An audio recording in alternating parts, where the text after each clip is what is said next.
우리 요한계시록 16장 말씀입니다. 우리 16장 1절부터 11절까지 우리 앞에 보시면서 우리 집중해서 함께 합독합니다. 또 내가 들으니 성전에서 큰 음성이 나서 일곱 천사에게 말하되 너희는 가서 하나님의 진노의 대접을 땅에 쏟으라 하더라. 첫째 천사가 가서 그 대접을 땅에 쏟음에 짐승의 표를 받은 사람들과 그 우상에게 경배하는 자들에게 악하고 독한 종기가 나더라. 두째 천사가 그 대접을 바다에 쏟음에 바다가 곧 죽은 자의 피같이 되니 바다 가운데 모든 생물이 죽더라. 셋째 천사가 그 대접을 강과 물 근원에 쏟음에 피가 되더라. 내가 들으니 물을 차지한 천사가 이르되 전에도 계셨고 지금도 계신 거룩하신 이여 이렇게 심판하시니 의로우시도다. 그들이 성도들과 선지자들의 피를 흘림으로 그들에게 피를 마시게 하신 것이 합당하니이다 하더라. 또 내가 들으니 제단이 말하기를 그러하다 주 하나님 곧 전능하신 이시여 심판하시는 것이 참되시고 의로우시도다 하더라. 넷째 천사가 그 대접을 해에 쏟음에 해가 권세를 받아 불로 사람들을 태우니 사람들이 크게 태움에 태워진지라.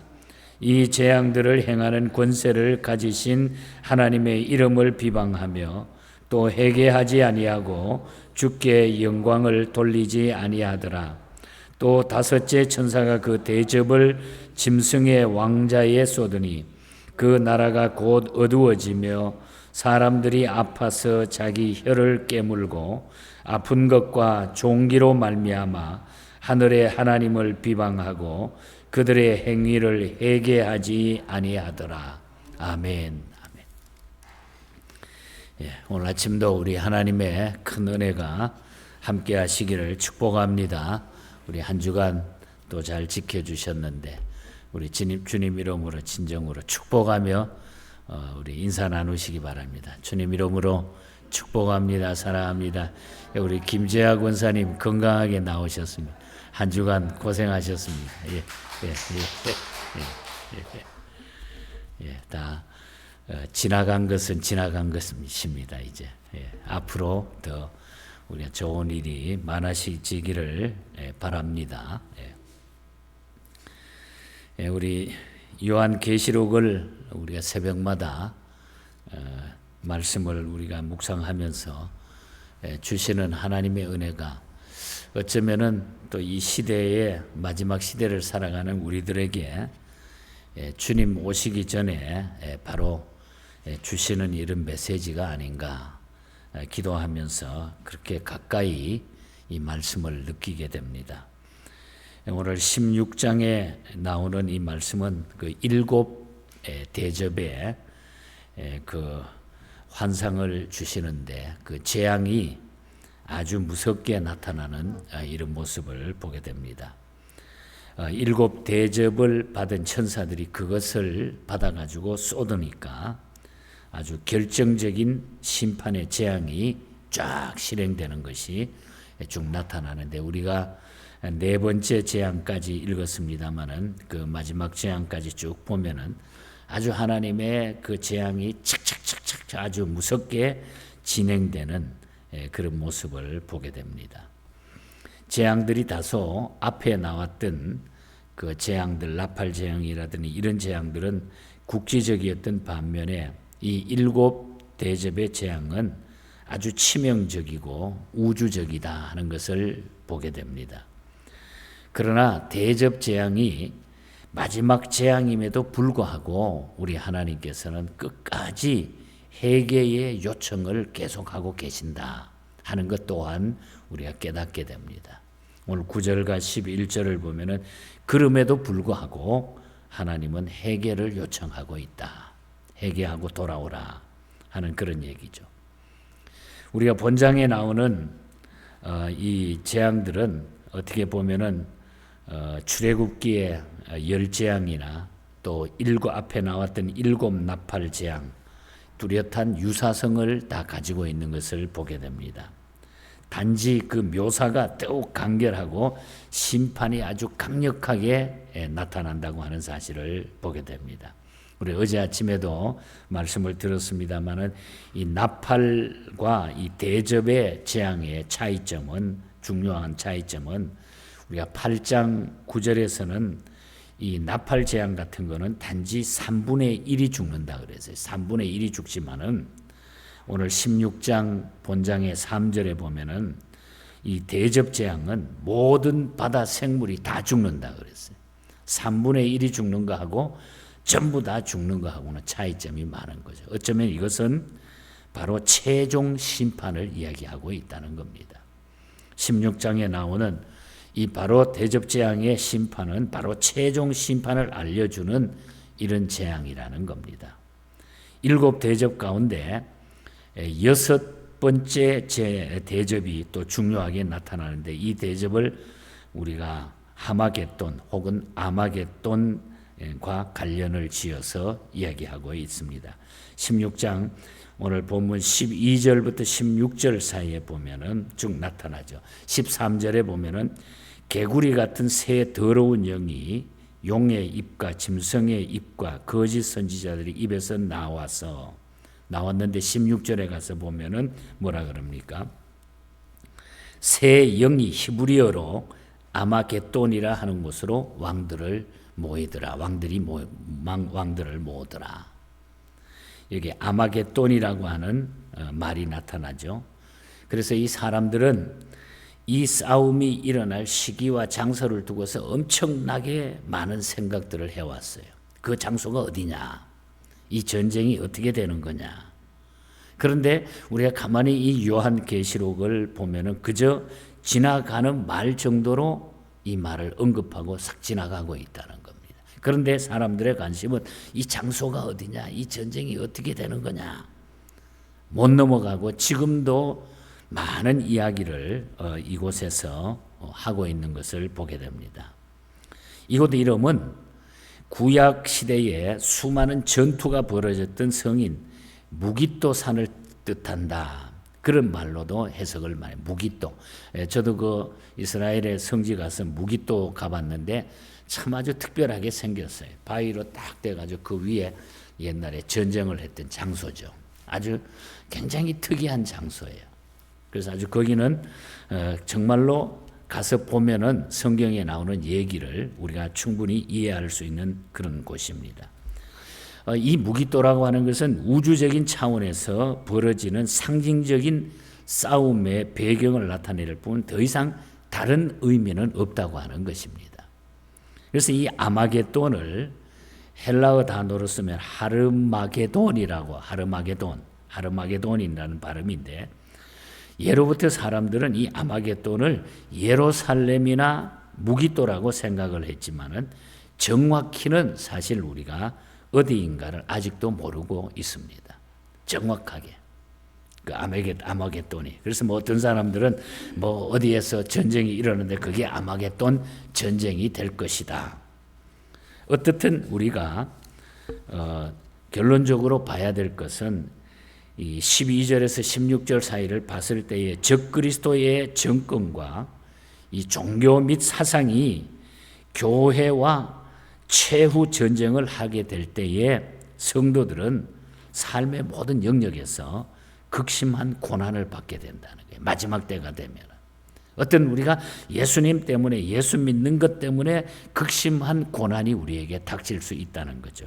그러나 그 때가 차게 되면은, 대환란의 마지막 때가 차게 되면은 우리 예수님께서 영광 중에 구름 타고 나타나셔서 그 백성을 분명하게 구원하시겠다고 하는 이 약속이, 이것이 그때가 바로 아마겟돈 전쟁의 결말이 된다고 하는 그런 얘기입니다. 그래서 우리는 어떻든 주님께서 이미 하나님께서 그 뜻을 따라 정해놓은 이 우주에 와서 우리가 사는 하나님의 백성들은 우리가 마지막 때까지 믿는 하나님의 백성으로서 끝까지 이 믿음을 지키기 위해서 고난도 우리가 이겨나가야 된다고 하는 거. 그러나 그 마지막은 분명하게 보장이 되어 있다고 하는 거. 이걸 우리가 믿으면 신앙생활에 우리가 분명히 승리할 수가 있는 겁니다. 그래서 하나님께서는 진노를 내리시기도 하고 공의로운 사랑을 우리에게 베풀시기도 한다는 거죠. 그래서 오늘 아침에는 이 16장의 말씀을 우리가 하나님의 그 진노하시는 그 방향으로 우리가 한번 보면서 이 말씀을 잠깐 우리가 살피면서 기도 제목으로 삼고자 합니다. 하나님께서는 사랑이시지만은 그의 공의로 한번 진노하시면은 정말 무서운 분이심을 우리가 보게 돼요. 이 대접 재앙이 바로 그런 재앙. 싸그리 그냥 다 없어지는 거죠. 그럼 어떠한 사람들에게 하나님의 무서운 진노가 임합니까? 아무에게나 그렇게 하지 않는다는 거예요. 우상을 경배하는 자들에게 하나님의 진노가 분명히 내린다고 이렇게 말하죠. 오늘 1절과 2절이 그 말씀을 들려줍니다. 또 내가 들으니 성전에서 큰 음성이 나서 7 천사에게 말하되 너희는 가서 하나님의 진노의 7 대접을 땅에 쏟으라 하더라. 첫째가 가서 그 대접을 땅에 쏟음에 짐승의 표를 받은 사람들과 그 우상에게 경배하는 자들에게 악하고 독한 종기가 나더라. 우상을 경배하는 자들에게 하나님의 진노가 쏟아진다. 대접 재앙에서 담았던 그 진노가 쏟아진다. 부어버렸다. 하나님을 섬기지 아니하고 우상을 섬기며 다른 신을 섬기는 자들에게 바로 하나님의 진노가 임하게 된다. 무서운 거죠. 그래서 우리가 예수 정말 잘 믿어야 된다는 거예요. 예수 믿지 않으면은 우상을 경배하는 자들에게는 결국 하나님의 심판, 진노의 심판이 임한다. 그리고 또 한 가지 보면은 영광을 돌리지 않는, 하나님께 영광을 올려드리지 않는 자들에게 진노하신다고 그랬어요. 8절과 9절에 보면은 넷째 천사가 그 대접을 해에 쏟음에 해가 권세를 받아 불로 사람들을 태우니 사람들이 크게 태움에 태워진지라. 불로 그냥 심판하니까 불에 다 태워진다. 이 재앙들을 행하는 권세를 가지신 하나님의 이름을 비방하며 또 회개하지 아니하고 주께 영광을 돌리지 아니하더라. 그런데도 불구하고 회개하지 아니하더라. 그런데 하나님께서는 영광을 돌리지 않는 이런 자들에게도 끝까지 회개의 기회를 주는데 회개의 기회를 놓치더라 이 말이죠.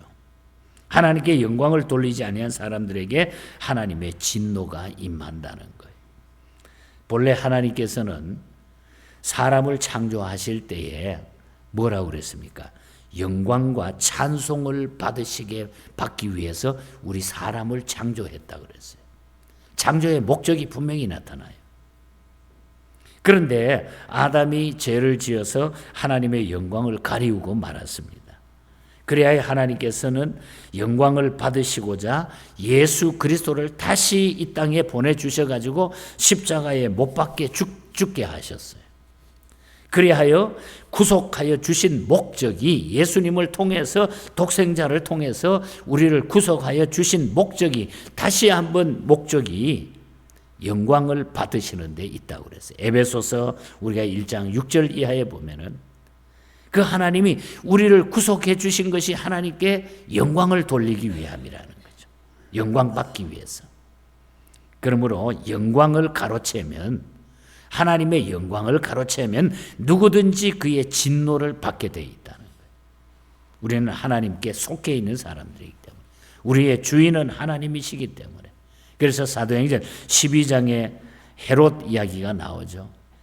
12장 23절에 보면 헤롯이 영광을 하나님께 돌리지 아니하므로 주의 사자가 곧 친히 벌레에게 먹혀 죽으니라. 헤롯이 하나님의 영광을 가로채서 벌레에게 물려가지고 몸에 그냥 구더기가 생겨가지고 벌레들이 뜯어먹게 해가지고 그 헤롯 왕을 죽게 했다는 거예요. 하나님의 영광을 가로챘기 때문에. 그래서 하나님의 영광을 가로채거나 하나님께 영광을 돌리지 않는, 다시 말하면 이 얘기는 우리 인간의 본분을 잊어버리게 되면은 우리가 하나님의 진노를 받게 돼 있다는 거예요. 우리의 인간의 본분은 우리가 이 땅 위에 사는 목적은 하나님께 영광 돌리게 함이라. 하나님을 기쁘시게 하고 하나님께 영광을 돌리기 위해서 우리가 있는 거예요. 그리고 한 가지 더 말씀을 드리면 회개치 아니하는 자들에게는 결국 하나님의 진노가 임한다. 10절과 11절에 또 다섯째가 그 대접을 짐승의 왕자에 쏟으니 그 나라가 곧 어두워지며 사람들이 아파서 자기 혀를 막 깨물고 아픈 것과 종기로 말미암아 하늘의 하나님을 비방하고 그들의 행위를 회개치 아니하더라. 여러분, 마지막에 회개치 아니하는 자들의 그 모습들, 또 회개치 않은 자들을 하나님께서 무섭게 진노의 심판을 내리신다고 하는 것. 우리 기독교는 그래서 회개의 종교라고 말하지 않습니까? 회개의 종교. 예수 그리스도께서 초림하실 때에 오신 목적이 내가 의인을 부르러 오지 아니하고 죄인을 부르러 회개시키러 왔노라. 이 메시지가 우리 기독교의 첫 번째 이 땅에 던져진 메시지라는 거죠. 그런데 끝까지 회개를 거부하면 이는 하나님의 진노를 받을 수밖에 없다는 것입니다. 그러나 아무리 큰 죄를 지었다고 할지라도 회개하면 주의 보혈의 피로 죄사함 받게 돼 있다는 거예요. 아무리 큰 죄를 져도. 그러나 회개치 아니하는 자들은 주의 진노하심에 망하게 된다. 그래서 우리에게 있는 최고의 능력, 최고의 힘은 우리가 주님 앞에 나와 죄를 자복하고 주님 앞에 그 죄 회개함으로 말미암아 내가 구원받는데 최고의 능력이 나에게 주어진다는 거예요.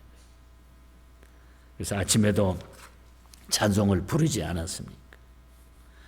미국의 YMCA 지도 목사로 젊은 세대들을 많이 키웠던 참 훌륭한 루이스 존슨 목사님이 파워 인 더 블러드라고 하는 이런 시를 써가지고 젊은 세대들에게 그냥 이것을 공급하면서 복음을 전했어요. 주의 피의 능력, 주의 피의 힘, 보혈의 능력. 우리가 능력을 가지고 자유함을 가지고 평안함을 가지고 살 수 있는 것이 바로 우리가 예수 믿고 주님의 피로 말미암아 내가 구원받는 길밖에 없다. 우리가 심히 약하고 연약하지만은 그러나 죄에서 자유함을 얻을 때에 우리에게는 큰 능력이 주어진다는 거예요. 그래서 우리는 회개하는 자들에게는 하나님의 승리가 주어지지만은 회개치 않는 자들에게는 하나님의 진노가 임한다. 하나님은 사랑이시지만은 그 심판은 공의에 의하여 하시기 때문에 우상을 섬긴 자들, 그리고 하나님의 영광을 가로챈 자들, 그리고 회개치 아니하는 자들은 진노의 맹렬한 불로 다스리시고 진노의 대상이 된다. 오늘 15절 말씀을 통해서 우리가 결론을 삼아 보겠습니다. 보라, 내가 도둑같이 오리니 누구든지 깨어 자기 옷을 지켜 벌거벗고 다니지 아니하며 자기의 부끄러움을 보이지 아니하는 자는 복이 있도다. 예수 바로 믿으라는 거예요. 신앙생활 똑바로 하라는 거죠. 주님 오시는 그날까지 하나님의 백성으로서 하나님을 섬기는 하나님의 성도로서 신앙생활 잘하고 고난이 와도 어려움이 와도 끝까지 이 믿음 지키고 살아가라. 누구든지 깨어서 자기 옷을 지켜 벌거벗고 다니지 아니하며 자기의 부끄러움을 보이지 아니하는 자는 복이 있느니라. 복이 있느니라.